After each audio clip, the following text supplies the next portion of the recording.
Talagang dadaan sa butas ng karayom. Why I am against the divorce bill. Simple lang yan. I am a devout Catholic. I was educated from a Catholic school, a Jesuit-educated school. And I adhere to the teachings of our Catholic Church. Period. Siyempre, bawal yun. Once they are found guilty of engaging themselves in any operations of POGO, I think the Ombudsman or the DILG must take action on it. Sir, on the divorce bill, ano yung final results ng survey na ginawa mo among senators? Alam mo, Oh. I apologize to my fellow senators for divulging it to the media because I only conducted a survey amongst ourselves only. Yung mga iba sa inyo medyo makukulit. So, nilabas ko na. So syempre, kinwestiyon ako ng mga kasamahan ko bakit ko rin nilabas. So, I apologize to them. Pero, medyo close fight eh. Kumbaga. Sinong lamang, sir? Yung against? Halos. Kasi I haven't asked the group of SP MIGs. I only talked to Senator Joel. And of course, being a Christian, he is against the divorce bill. So yun lang na naisulat ko nga dun sa survey. I did not ask yet the position of former SP MIGs, Senator Lawrence, Senator JV, Senator Gatchalian, and Senator Nancy. Sani Angara. And Senator Sani Angara. Pero, Si Senator Revilla yata, binabalanse pa niya. He hasn't decided yet. Together with Senator Lapid. so kung i-consider yung result ng survey, Medyo- slim yung chance na makalusot dito, sir? Mabigat. Talagang dadaan sa butas ng karayom. So sir, ikaw, against ka, pero kung magkaroon ng mga amendments yung proposed divorce, Well, I will just explain my position why I am against the divorce bill. Simple lang yan. I am a devout Catholic. I was educated from a Catholic school, a Jesuit-educated school. And I adhere to the teachings of our Catholic Church. Period. Yun lang yung sa akin. At the reason why I also am against divorce is that pwede naman mag-annulment. Kaya lang marami nagrereklamo, mahal-mahal magpa-annulment, mahal-mahal. Di gawa na lang tayo ng batas para mapadali ang annulment. Para mas mura para sa ating mga kababayan at expedite yung mga annulment cases. Yun lang naman yung sa akin. So kahit anong version yung ma-approve dito, you will vote against it. Yes. Okay. Sir, on the Senate, meron pa about divorce? Although, incidentally, we are only the country in the world Na walang divorce. na walang divorce bill, except for Vatican, of course, and the Philippines. But still, Myla and then Nimpa? Sir, so ngayon, sir, ano na yung last... Ngayon, sir, ano na yung Last direction number. ng divorce? Meron na bang anong kayo leadership? na nagsasurvey eh. Hindi, I mean, sir, wala, kasi may appeal, sir, naggalawin na kasi nakapending siya sa Committee on Rules. So Yeah. ano, sir, yung may directive ba, sir? May? May directive ba, sir, ang... Wala. yung leadership That to, is not our priority bill. That is not our priority bill. Wala, kasi nung pinasa ng House yan, nung third reading, Pero just the same... na-curious lang ako kung ano position ng mga kasamahan ko dito sa Senado with regard to divorce bill. Kaya nagte-text ako sa group chat namin, tinatanong ko ano position lang sa divorce bill. So they answered naman. Sir, pero while Ang pagkakamali ko na-divulge ko sa inyo. Sir, pero while doing the survey, sir, may discussion, na-discuss niyo ba, sir, kay Senator Tolentino, kasi siya na yung Committee on Rules, kung ano yung plano dun sa nakapending na bill? Hindi masyado. Hindi kami masyadong nag-uusap tungkol sa divorce bill. Because si Senator Tolentino is also against. SP Cheese is also against. SP Subiri is also against. No, marami naman against sa divorce bill. Yung mga umuo na they will support the divorce bill, syempre si Senator Robin is the author of the divorce bill together with I think Senator Risa, and si Senator Raffy Tulfo is also for the divorce bill. Pero sir, sorry hindi ako familiar. Pero ano ba yung rules natin, sir? Ano ang? Anong rules natin, sir?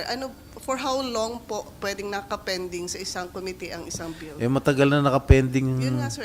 Nung araw pa yan eh. Ha? 2020, ano? Pwede naman tulugan? Months?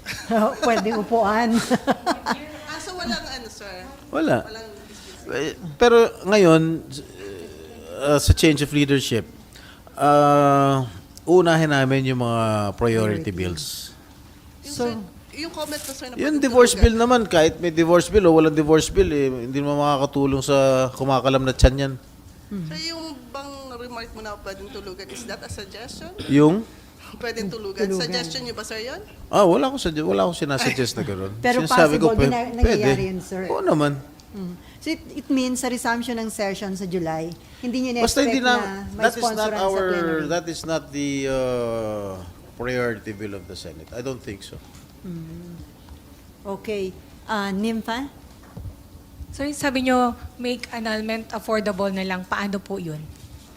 Huh? Paano magiging affordable, sir, yung Kasi, annulment?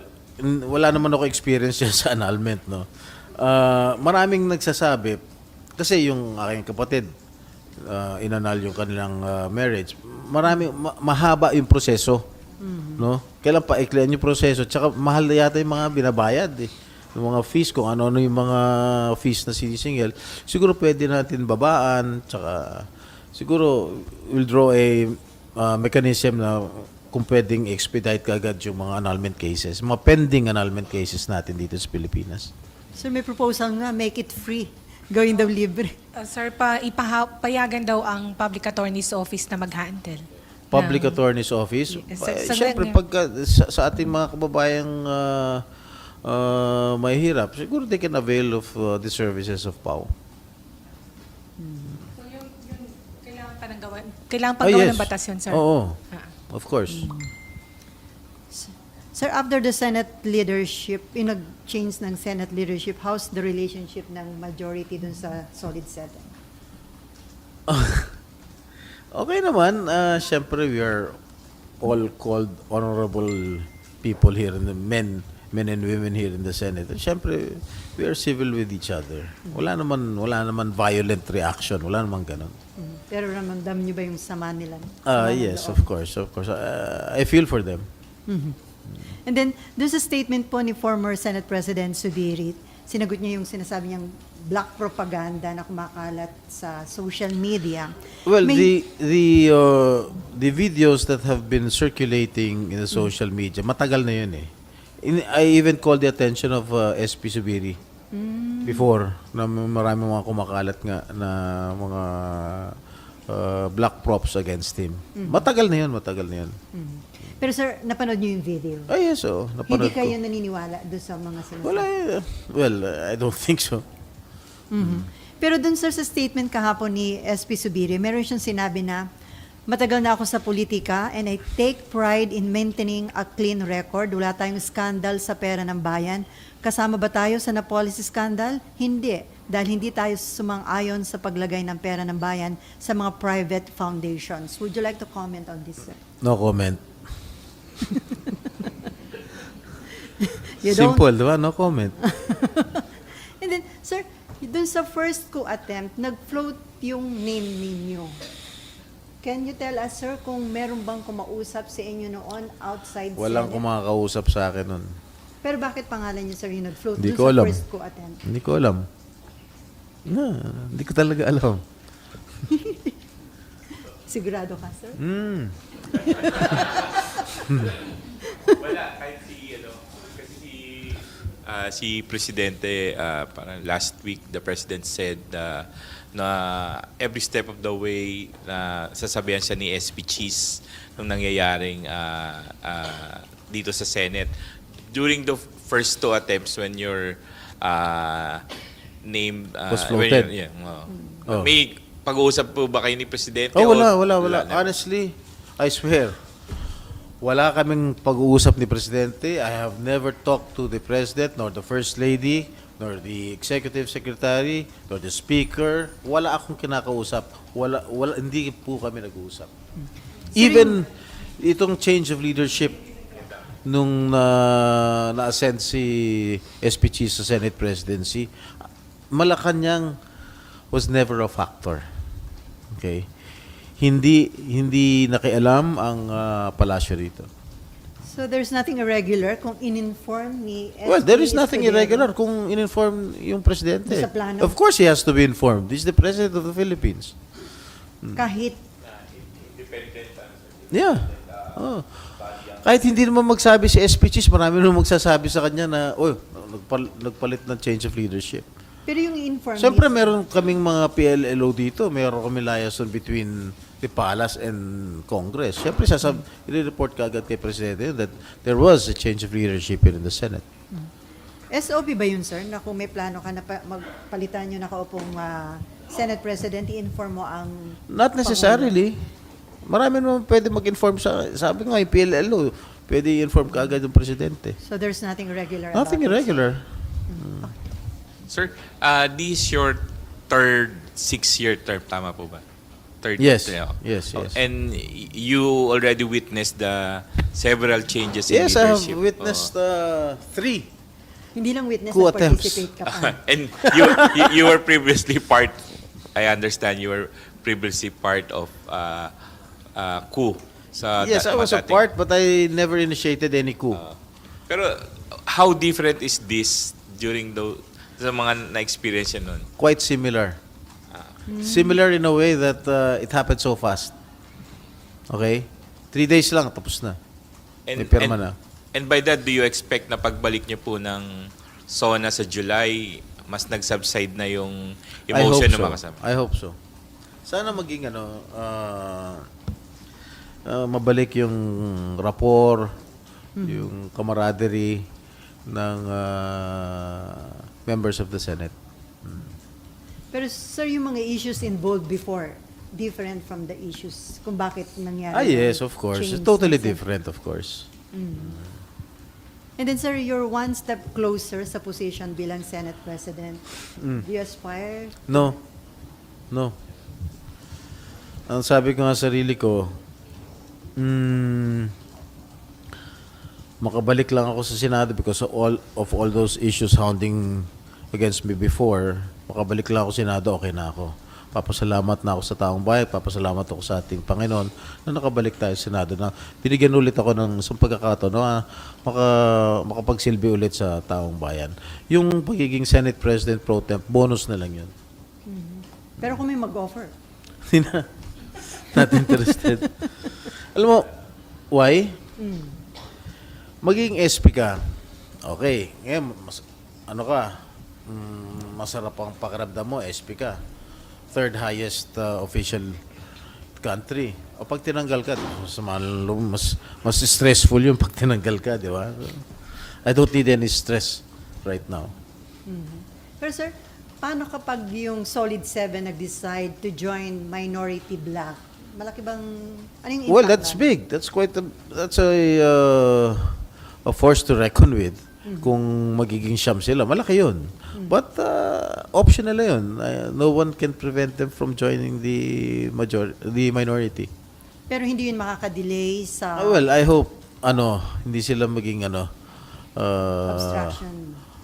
obstruction sa mga bills na ipropose natin sa floor. Pero ano po niyo, sir? Pwedeng yung buong 7 or ilan lang sa kanila yung decide? I heard baka ilan lang sa kanila Hindi lahat. balak sumali sa minority.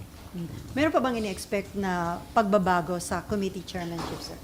Wala na siguro. I don't think so.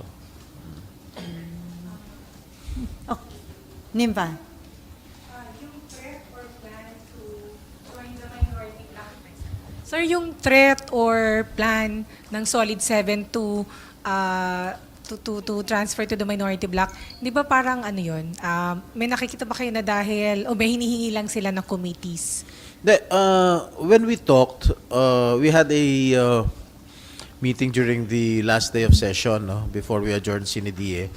Yung kaming majority ang nag-usap.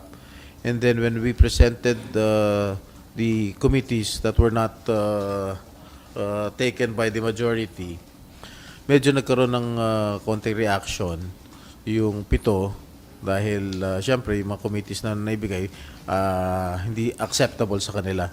So, nag-meeting ulit, nag-usap-usap ulit, then we gave in to what they wanted, yung mga committees na gusto nila. So, wala na siguro problema. And then yung Committee on Labor, sir, talagang kay Joel Villanueva, Yes, hindi pa sigurado. yes, sabi ko kay Senator Joel, kunin niya na yung Committee on Labor dahil dati naman niyang hawak yung Committee on Labor, and I think he's the most qualified in handling amongst all senators. I think he's the most qualified in handling the Committee on Labor. In-accept na ba niya, sir? Parang oo, hindi. Because I think when I talked to him, he's planning to join the minority. Even when he decides to join the minority, pwede pa naman niyang hawakan yung i-chair yung Committee on Labor. Pero sir, may ibang committee pa po ba na possibly i-offer sa kanila? Hindi, Like kay Senator Lawrence, sir, may nagsasabi mga kasamahan nila sa Solid 7 na senior senator siya, 4-term senator or 5, pero sustainable committee lang yung SRD ba yun? Sustainable Development Goals lang yung committee niya. Well, hindi naman tinanggal sa kanya yung meron pa siya sa committee. Ano ba yung committee niya? Culture. Yeah, hindi naman tinanggal sa kanya. Yun ang kanyang advocacy. Okay, advocacy. So hindi naman namin tinanggal sa kanya. Nagkasundo na eh. Wala na yatang may bibigay. Sir, anong chance nung proposed reform sa pension plan ng MUP na ma-approve before the year end? Well, sisikapin ko na maisabatas yung MUP pension bill. And this has been long overdue. And I think the government badly needs this bill in order to avoid bleeding the coffers of our government. Ano po ba yung problema? Well, meron mga konting problema lang tungkol sa increase ng salaries ng mga MUPs, and that for sure maayos naman natin yung problema yun. Marlon? Sir, may Mga konting problema lang tungkol